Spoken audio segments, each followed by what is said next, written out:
यन्मायावशुवर्ति विश्वमखिलं ब्रह्मादिदेवासुरा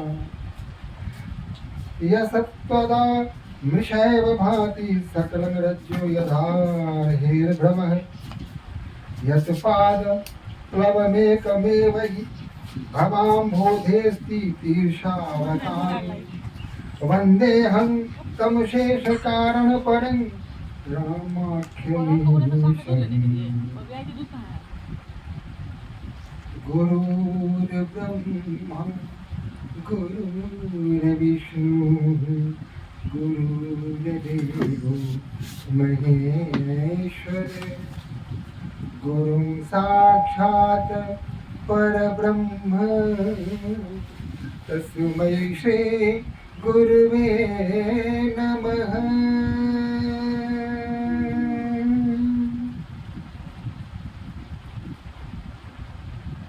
लाख समझाने बुझाने पर भी सती न मानी और भगवान श्री राम की परीक्षा लेने पहुंच गए। अब स्थिति विचित्र हो गई। जब माता सती ने माता जानकी का रूप धारण कर श्री राम के सामने आगे आगे चलने लगे, ध्यान से जब इस बात को भगवान शिव ने देखा तो समझ गए कि अनिष्ट को कोई रोक नहीं सकता। वही है वही जो राम रचि आखा को करी तर्क बढ़ावो शाखा। शिव समझ गए कि यह सब कुछ उस भगवान श्री राम परम परम परमात्मा की ही प्रेरणा से सब कुछ हो रहा है और इसे स्वीकार कर लिया। अब उसी समय तब शंकर प्रभु पद सिरुनाई, तब शंकर प्रभु पद सिरनावा सुमिरत राम हृदय अस आवा। यही तन सती भेंट मोही नाही, सिवा संकल्प किन्ह मन माही। भगवान शिव ने मन में सोचा कि अब इस तन से सती मेरी नहीं हो सकती, क्योंकि जो ही उसने माता सीता का रूप धारण किया, अब मेरी दृष्टि में वो मेरी मां हो गई और उनके साथ किसी प्रकार का प्रेम का व्यापार नहीं हो सकता, प्रेम का संबंध नहीं हो सकता। मन ही मन उन्होंने संकल्प लिया कि अब हमारा पति पत्नी का जो संबंध रहा है वह संबंध अब हमारा नहीं रहेगा। अस विचार संकल्प मति धीरा, चले भवन सुमिरत रघुवीरा। यह विचार करते हुए भगवान शिव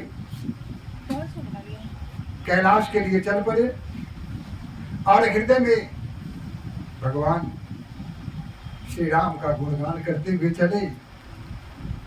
अब गुणगान कर रहे हैं।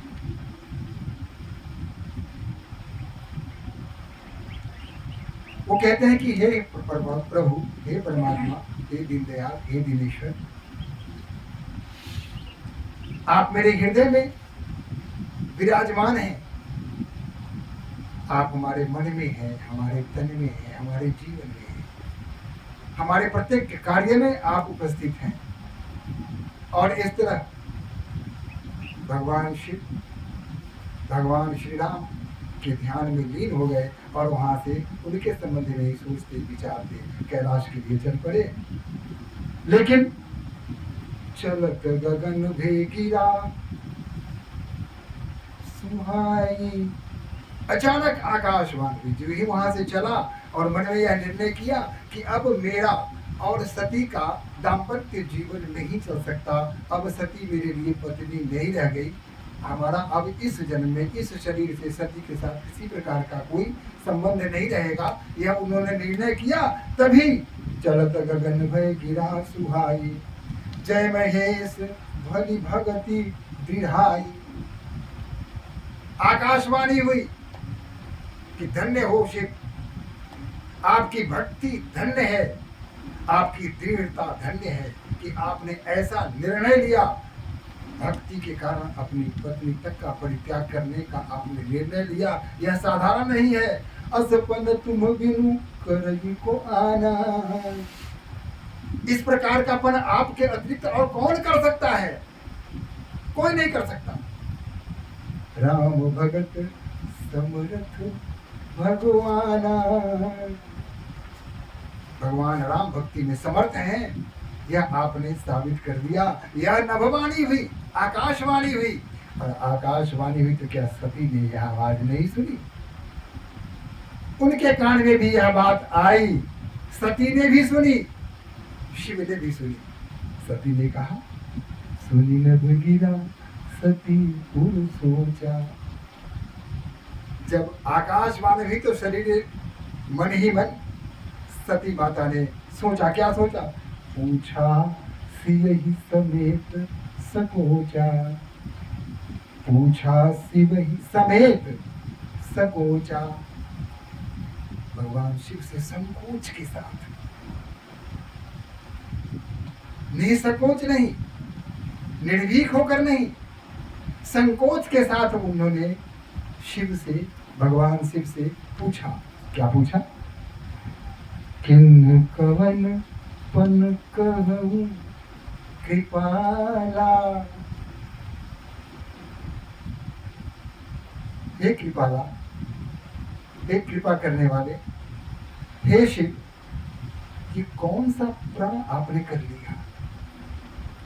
मुझे तो कुछ इसका ज्ञान हुआ नहीं, आपने प्रण कर भी लिया और मुझे पता भी नहीं चला। सत्यधाम प्रभु दीन दयाला, हे दीन पर दया दिखाने वाले, हे सत्य के धाम,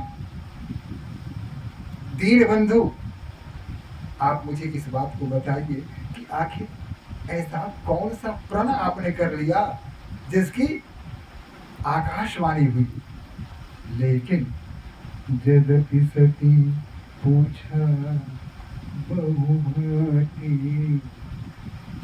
विविध प्रकार से सती, अब यहाँ तो होता है कि पत्नी को जब पति से कुछ उगलवाना हो तो एक एक कला लगा देती हैं सत्य उगाने के लिए।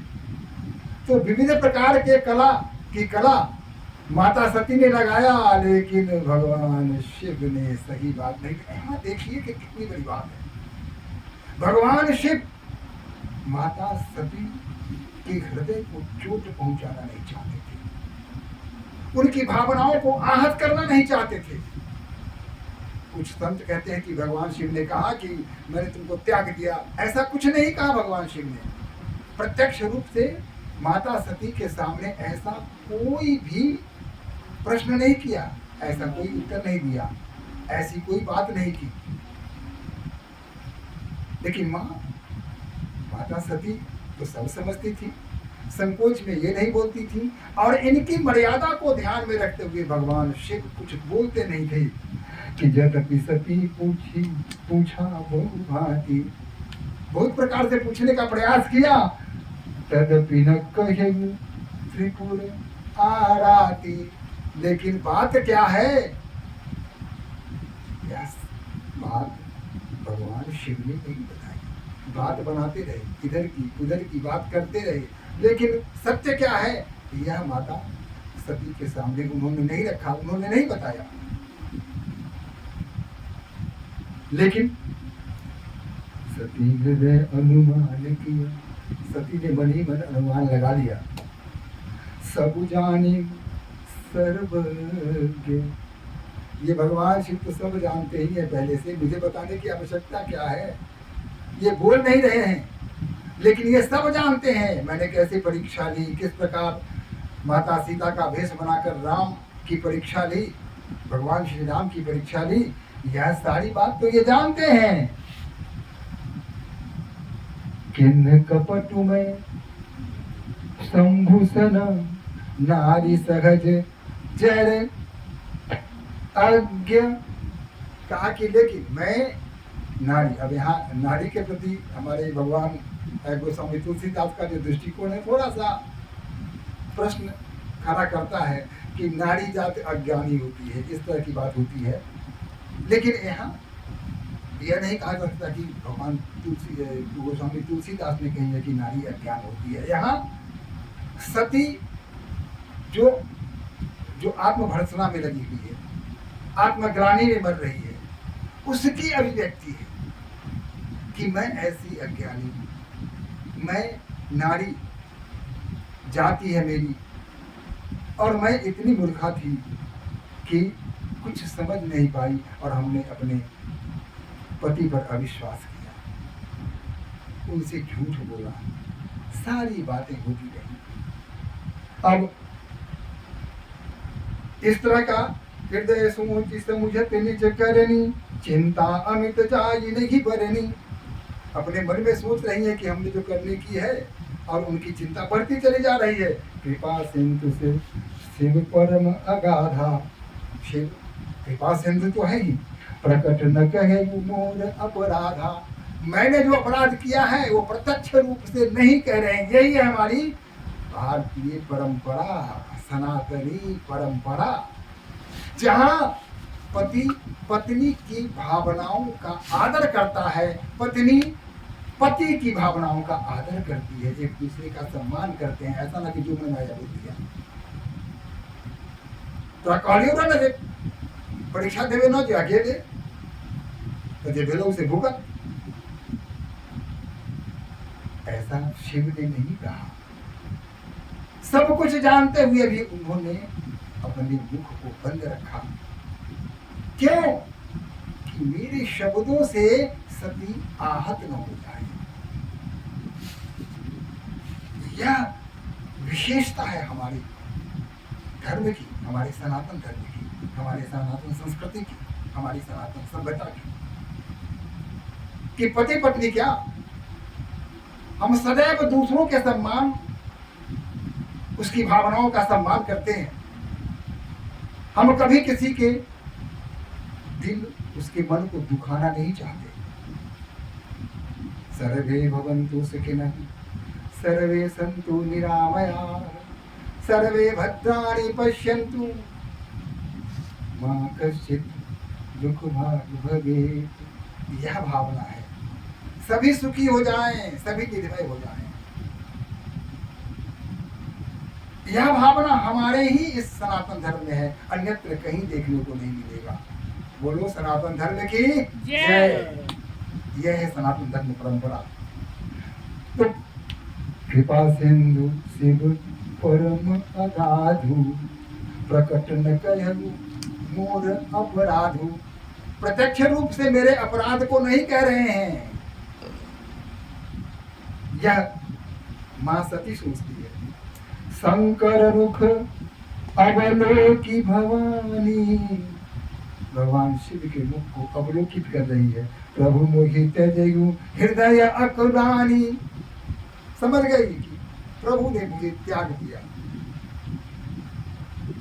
अब वह समय नहीं रहा जब उनके हृदय में मैं विराजती थी, उनके बाम भाग में बैठा करती थी। सब कुछ बदल गया है और इसका सारा कारण मुझ पर है, सारा दोष मेरा है। मैंने ही यह भूल कर दी, मैंने ही यह अपराध किया, और मेरे अपराध को जानते हुए भी वो कुछ नहीं बोल रहे हैं।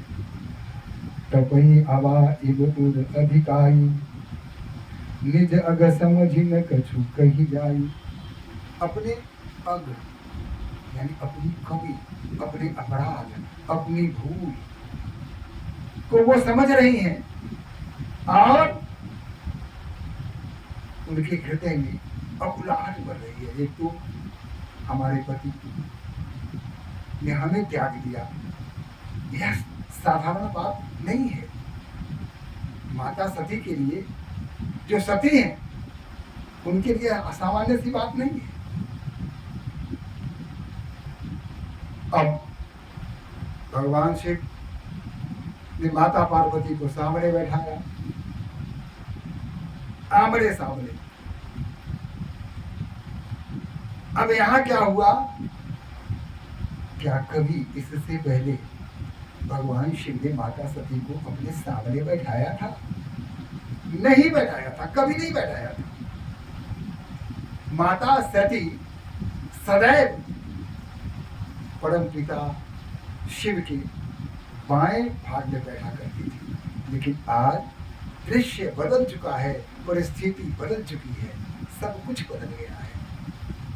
भगवान शिव ने माता पार्वती को अपने सामने बैठाया और उन्हें विविध प्रकार की कथाओं से उनका मनोरंजन, उनको आश्वस्त करने का प्रयास किया, लेकिन माँ आश्वस्त कहाँ होती। तभी तो मैं विनय करऊं कर जोरी, छूटऊं बेगी दे मोरी। प्रार्थना करती है कि मैं यही प्रार्थना करती हूँ कि जब पति ने मुझे त्याग दिया तो अच्छा है कि यह शरीर में छूट जाए। अब इस शरीर का क्या आयोजन, क्या प्रयोजन, क्या काम, जब पति ने ही मुझे त्याग दिया तो अब यह बदन, यह शरीर, यह तन किस काम का।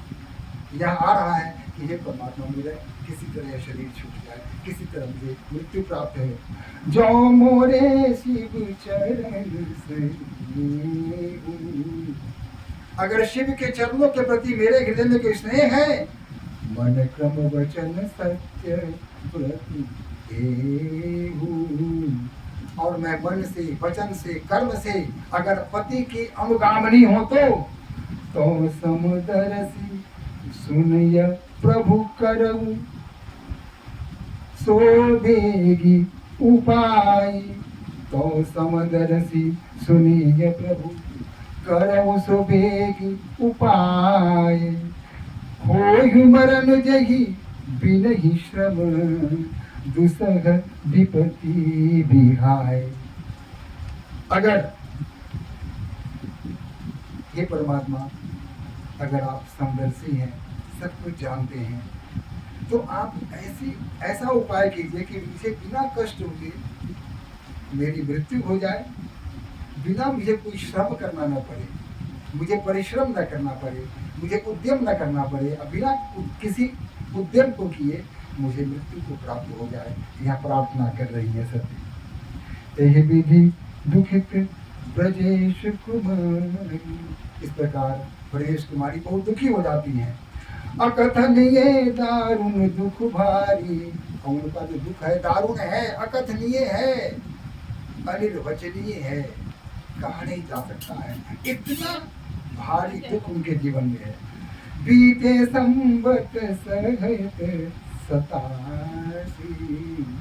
यह कहते कहते भगवान शिव, तो भगवान यहाँ तो माता पार्वती दूसरा वेदना में जल रही हैं और आत्मग्लानि से मर रही हैं। उन्होंने जो कुछ भी किया उसके लिए पश्चाताप की अग्नि में जल रही हैं। और इधर शिव स्वभाव, ऐसा स्वभाव है जब व्यक्ति एकांत में होता है तो उस व्यक्ति में कौन सा मूल स्वभाव है वह स्पष्ट हो जाता है। हम जब दूसरों के सामने होते हैं तो पता नहीं चलता है हमारा स्वभाव, वहाँ जो हमारे हृदय में छुपा होता है, जो मूल स्वभाव है वह सामने नहीं आता है। लेकिन जब भी हम एकांत में होते हैं तो हमारा मूल स्वभाव प्रकट हो जाता है। भगवान शिव का मूल स्वभाव क्या है? राम भगत। और देखते देखते समाधिस्थ हो जाना। तो बस राम धुन गाते रहे, उनकी स्तुति करते रहे, प्रार्थना करते रहे। और समाधि में है। लेकिन ये समाधि कब तक रही? समाधि भी 2-4 वर्षों की नहीं, 50-100 वर्षों की नहीं, 87,000 वर्षों तक समाधि ले रहे। बीते संवत सहस 87,000 वर्ष बीत गए, तब तक सती 87,000 वर्ष तक सती, जब तक उनके पति ध्यानस्थ थे, समाधि में थे, तब तक वह आत्महीनता में जलती रही, आत्महीनता में जलती रही। उसके अंदर यह भाव होता रहा कि मैंने बहुत अपराध किया है। 87,000 वर्ष तक सती ने एक ऐसी तपस्या थी, जलती रही। लेकिन तब तजी समाधि शंभु अविनाशी, 87,000 वर्ष के बाद शंभु में समाधि भंग हुआ। और जो भक्त होते हैं वो जब भी सोते हुए जगते हैं तो उस समय राम राम कह के, जैसा कि लंका में जब हमारे वीर हनुमान गए थे तो लंका निश्चर निकर निवासा, यहाँ कहाँ सज्जन करवासा। जब घूमते घूमते अति लघुरूप पवन सुत किन्ना, अत्यंत लघुरूप उन्होंने कर लिया। और उसी में पूरे प्रसाद में हर व्यक्ति के जितने भी वहाँ राज प्रसाद में सोए हुए थे, घर घर जाकर उन्होंने पता कर दिया कौन कहाँ सोया हुआ है। कहीं रावण सोया हुआ, कहीं मंदोदरी सोई हुई है, तो कहीं मेघनाद है, कहीं कुंभकर्ण है। सबको देखा, सीता मैया को खोज रहे थे। और खोजते खोजते जब बाहर निकले, एक स्थान पर आए तो देखा कि वहाँ एक कुटिया है, चारों तरफ तुलसी के पौधे लगे हुए हैं। तो उसके आश्चर्य हुआ कि भाई लंका निश्चर निकर निवासा, यहाँ कहाँ सज्जन करवासा। भाई लंका में तो निश्चर रहते हैं, राक्षस रहते हैं जो पापाचार करते हैं, ये तो तुलसी लगा हुआ है। इस आश्चर्य में थे ही कि अंदर से हे राम हे राम हे राम की ध्वनि आती है। और जब सुनते हैं तो तृप्त हो जाते हैं, अपना शुद्ध रूप खो देते हैं। विभीषण उसी समय सो के उठे थे और उन्होंने हे राम कहा था। यहाँ भी भगवान शिव समाधि से जब हटते हैं, बीते संवत सहस 87,000 वर्ष जब बीत गए तो तजी समाधि शंभु अविनाशी, तो अविनाशी शंभु ने अपनी समाधि से बाहर आ गए। समाधि में जाना अपने बस का नहीं है, समाधि से बाहर आना भी अपने बस का नहीं है। स्वतः समाधि में लोग चले जाते हैं और जब समाधि की उम्र, उसकी अवधि पूरी होती है तो स्वतः समाधि से बाहर आते हैं। शिव भी समाधि से बाहर आ गए तो राम नाम शिव सुमिरन लागे, जगे राम राम स्मरण करने लगे। जब तक समाधि में थे बिल्कुल शांत था, सब कुछ शांत था, कहीं से कोई ध्वनि नहीं आ रही थी। जो ही समाधि से हुए और उन्होंने कहा राम राम राम सीता राम जाप करना शुरू कर दिया। जाने सती जगपति जागे, सती जान गई कि ओ भगवान शिव जग चुके हैं, समाधि से बाहर आ चुके हैं। जाई शंभु पद बदनु बंदनु किन्ना, जाकर के भगवान शिव के चरणों की वंदना की। सनमुख शंकर आसन दिन्हा, सनमुख शंभु आसन दिन्हा, वाम भाग नहीं, सनमुख शंभु आसन दिन्हा, उन्हें अपने सामने बैठाया। और तब लगे कगन हरि कथा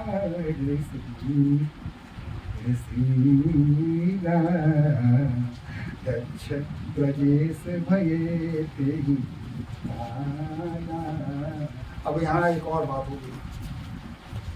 सती के पिताजी जो दक्ष थे, ब्रह्मा जी ने उन्हें प्रजापति की उपाधि प्रदान कर दी। अब किसी व्यक्ति को जब सम्मानित किया जाता है तो जो सज्जन होते हैं, जिनको ईश्वर के प्रति आस्था होती है, भक्ति होती है, उनमें विनम्रता आ जाती है। देखिए, किसी पद प्रतिष्ठा को अगर ऐसे व्यक्ति को दे दिया जाए जो ईश्वर के प्रति निष्ठावान नहीं है, अपने दायित्व के प्रति निष्ठावान नहीं है, तो ऐसे व्यक्ति में दंभ हो जाता है, अहंकार हो जाता है। और अहंकार मनुष्य के अंत का चिन्ह है। जहां अहंकार होगा वहां समझिए सब कुछ विनाश हो जाएगा। राजा दक्ष, प्रजापति दक्ष को अहंकार हो गया। अब तो अपने आप को सबसे श्रेष्ठ समझने लगे, अब तो सब बड़े श्रेष्ठ हैं, हमें तो प्रजापति ब्रह्मा ने बना दिया, फिर क्या है, मेरे सामने शिव क्या है, मेरे सामने विष्णु क्या है, ये ब्रह्मा क्या है, मैं तो सर्वश्रेष्ठ हो गया। सब लोगों को कहा कि मेरी पूजा करो, मेरे से बड़ा कोई नहीं है। और तब उन्होंने एक यज्ञ का आयोजन किया। यज्ञ का आयोजन किया, इस तीन मूर्ति को नहीं पूछा, अलग रहा। हे ब्रह्मा जी, विष्णु जी, शिव जी, हाँ मेरे सामने में क्या, किसी को नहीं पूछा। और इधर जितने भी देवता थे, अरुण थे, वरुण थे, तो वायु देव थे, सूर्य देव थे, चंद्र देव थे, इंद्र देव थे, अग्निदेव थे, हाँ, सारे के सारे देव, सबों को आमंत्रित कर दिया। यहाँ तक कि उनकी जो और पुत्रियां थी, उन सबों को आमंत्रित कर दिया। बाबा भोलेनाथ को नहीं पूछा। पता नहीं कौन सी दुष्टता उनके मन में भगवान शिव के प्रति घुसी हुई थी कि उन्होंने पूछा नहीं, उनको आमंत्रित नहीं किया। अब हालांकि कथा थोड़ी लंबी है, इसलिए इसको दो किस्तें में करेंगे, आधा आज और आधा कल। थोड़ा सा और आगे चल के मैं कथा की समाप्ति आज कर दूंगा, तो इसको थोड़ा सा आगे बढ़ा लेता हूँ। अब क्या हुआ कि जितने भी देवता थे अपने अपने विमान पर चढ़ के आकाश मार्ग से दक्ष प्रजापति के यज्ञ में चल दिए। जब ऊपर से विमान से सब जा रहे थे, देवता लोग जा रहे थे, हंसी खुशी में जा रहे थे, सब अपनी अपनी पत्नियों को साथ लेकर के यज्ञ में भाग लेने जा रहे थे, तो सती ने ऊपर देखा, तो उसने पूछा कि ये जो ऊपर विमान जा रहे हैं, ये जो देवता लोग जा कहाँ रहे हैं, ये देवता गण जा कहाँ रहे हैं। शिव ने कहा, सती तुम्हें सुन के दुख होगा। कहा कि नहीं बताइए, मुझे कोई दुख नहीं होगा, आप बताइए तो सही। कहा कि तुम्हारे पिता प्रजापति दक्ष ने यज्ञ का आयोजन किया है, महायज्ञ का आयोजन किया है, जिसमें सारे देवता आमंत्रित हैं। तुम्हारी जो बहनें हैं, सारी बहनें आमंत्रित हैं, लेकिन तुम्हें इसलिए आमंत्रण नहीं दिया गया कि तुम मेरी भार्या, मेरी अर्धांगिनी, इसलिए तुम्हें आमंत्रित नहीं किया गया। सारी बात भूल गई सती और कहा तब तो मैं जाऊंगी, अब मैं के चली जाऊंगी, तुम देखते रहिए वाली बात हो गई। शिव कह रहे हैं कि जरा सुनो, मेरी बात पर जरा ध्यान दो। 4 स्थान पर जाने के लिए किसी आमंत्रण की आवश्यकता नहीं होती।